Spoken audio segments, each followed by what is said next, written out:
आज बात भारत के कर्ज की। अक्सर आम इंसान अपने कर्ज से आगे की सोच ही नहीं पाता, मतलब उस पे खुद पे जो कर्ज है उसके अलावा उसे दीन दुनिया का नहीं ध्यान रहता। लेकिन क्या आप जानते हैं कि भारत पर विदेशी कर्ज कितना है और लगातार बढ़ता जा रहा है? इसका असर रुपए की कीमत से लेकर देश की अर्थव्यवस्था और आम लोग यानी आपकी जेब पर भी पड़ सकता है। तो क्या है कर्ज का हिसाब? वही आज मैं आपको इसमें बताने वाला हूं। हाल ही में आरबीआई ने एक रिपोर्ट जारी की है जिसमें बताया गया कि मार्च 2026 तक भारत का कुल विदेशी कर्ज यानी एक्सटर्नल डेट बढ़कर 762.8 अरब डॉलर हो गया है।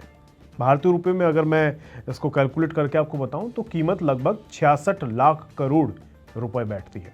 यह आंकड़ा सुनकर आपके मन में सवाल उठ रहा होगा कि आखिर भारत इतना कर्ज क्यों ले रहा है?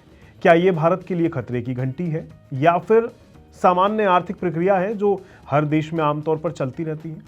चलिए इस पर भी मैं आपको थोड़ा चीजें क्लियर कर देता हूं।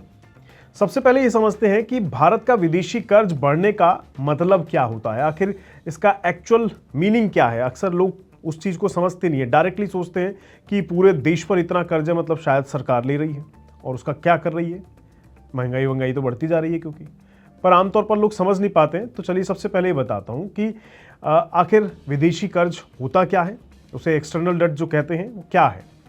जब भारत सरकार, इसके अलावा भारतीय कंपनियां, बैंक जो अपने देश के हैं बड़े बड़े और जो दूसरी संस्थाएं हैं, विदेशों के बैंकों से, निवेशकों से और अंतर्राष्ट्रीय संस्थानों से जो पैसा उधार लेती हैं उसे विदेशी कर्ज या एक्सटर्नल डेट कहा जाता है।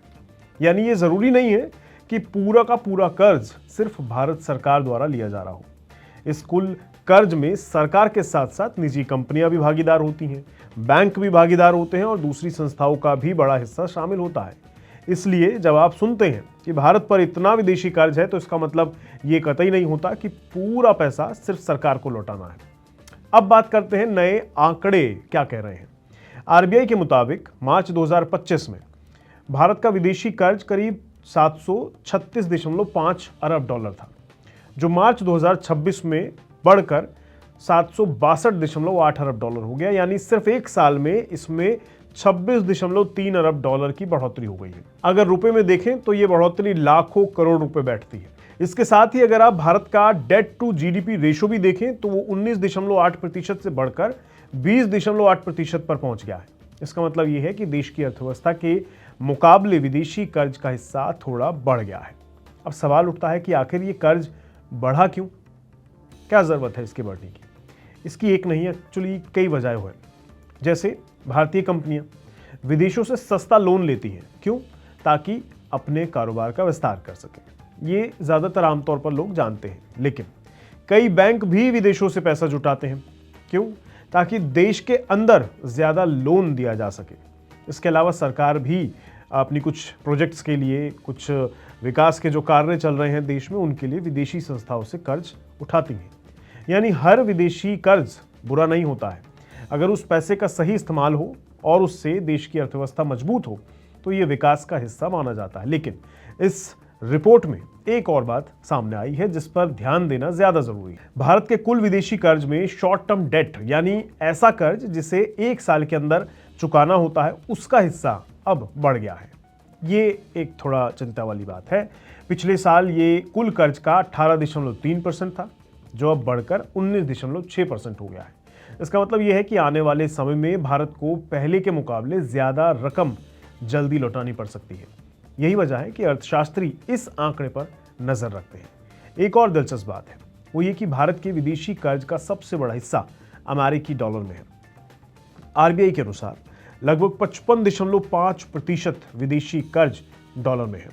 इसके बाद भारतीय रुपया, जापानी येन, एसडीआर और यूरो में भी कर्ज लिया जाता है। अगर मैं नंबर्स में बात करूं तो एक तो अमेरिका का ही है डॉलर 55.5%, भारतीय रुपये में 29.4% का कर्ज है, जापानी येन में ये 6.4% बैठता है और एसडीआर में ये 4.3% बैठता है और यूरो में 3.7% बैठता है। इसका मतलब अगर भविष्य में डॉलर और मजबूत होता है क्योंकि उसका कर्ज हम पे बहुत ज़्यादा है उस मुद्रा के अंदर, या रुपया कमज़ोर होता है तो इस कर्ज को चुकाने की जो लागत है वो बढ़ सकती है। यही कारण है कि डॉलर और रुपए की चाल भारत के लिए काफ़ी इंपॉर्टेंट होती है। अब बड़ा सवाल यह है कि क्या भारत के लिए ये चिंता की बात है? इसका जवाब देखिए इतना आसान नहीं है। सिर्फ कर्ज का बढ़ना देखकर डरने की ज़रूरत नहीं होती है। दुनिया के लगभग सभी बड़े देश विदेश से कर्ज लेते हैं। इसमें खुद देश की सबसे बड़ी जो अर्थव्यवस्था है अमेरिका, उस पर भी दुनिया का सबसे बड़ा कर्ज है। बट स्टिल वो एक विकसित देश है और दुनिया का सबसे बड़ा शक्तिशाली समृद्ध अर्थव्यवस्थाओं में गिना जाता है। असली सवाल ये नहीं है कि आप पे कर्ज कितना बड़ा है, असली सवाल ये होता है कि उस कर्ज का इस्तेमाल कहाँ हो रहा है और उसे चुकाने की क्षमता कितनी है। अगर देश की अर्थव्यवस्था तेजी से बढ़ रही है, एक्सपोर्ट्स बढ़ रहे हैं, विदेशी निवेश आ रहा है और विदेशी मुद्रा भंडार भी मजबूत है, तो विदेशी कर्ज संभालना आसान होता है। भारत की स्थिति फिलहाल ऐसी ही मानी जा रही है। हालांकि विदेशी कर्ज बढ़ा है, लेकिन भारत के पास मजबूत फॉरेन एक्सचेंज रिजर्व भी हैगा, तो किसी भी बाहरी झटके से बचने में मदद करता है ये। इसके बावजूद आरबीआई ने यह संकेत दिया है कि शॉर्ट टर्म डेट बढ़ने और डेट टू जीडीपी रेशो में बढ़ोतरी पर लगातार नजर बनाए रखने की जरूरत होती है। अगर आम लोगों की बात की जाए तो इस खबर का सीधा असर तो देखिए आपकी रोजमर्रा की जिंदगी पर तुरंत नहीं पड़ने वाला है, तो चिंता की कोई बात नहीं है। लेकिन अगर भविष्य में विदेशी कर्ज बहुत तेजी से बढ़ता है, डॉलर मजबूत होता है और रुपया कमजोर हो जाता है, तो इंपोर्ट महंगा हो सकता है। मतलब आयात जो हम बाहर से करते हैं वो महंगा हो सकता है।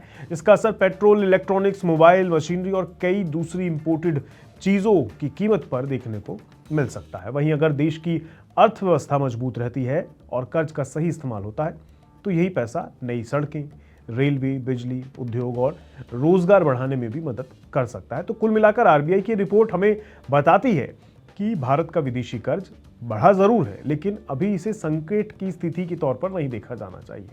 बाकी आपका इस मुद्दे पर क्या कहना है? आपको क्या लगता है, इस कर्ज का हिसाब किताब सही है या नहीं? कमेंट करके जरूर बताइएगा। मैं मिलूंगा आपसे अगली वीडियो में। तब तक के लिए नमस्कार।